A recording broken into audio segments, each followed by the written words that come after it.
স্বামী বাজার থেকে কি নিয়ে আসলো? বড় এক থোকা বিলাতি ধনে, মোটা তার গোড়া দেখে। কি মোটা রে, এত বড় বিলাতি ধনের থোকা। তারপর তাজা কাকরোল থলেতে, পলিথিনে সবুজ তার টাটকা তাজা কাকরোল। সাথে নিয়ে এসেছে করলা, তিতকুটে তার স্বাদ। করলা কে পছন্দ করেন? লম্বা লম্বা। তারপর সাথে নিয়ে আসছে লম্বা লম্বা ঢেঁড়স, যেন সবুজের ছড়া।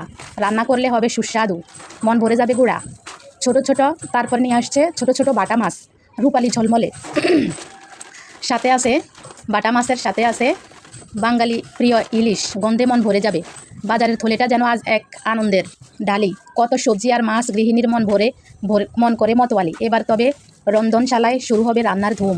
স্বাদ আর গন্ধে ভরে যাবে সারা ঘর, দূর হবে সব ঘুম। সব মিলিয়ে সুন্দর একটা কবিতা বলি।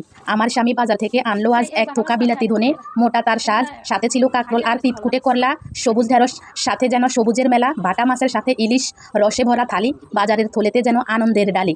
কেমন হয়েছে বন্ধুরা আমার কবিতাটি?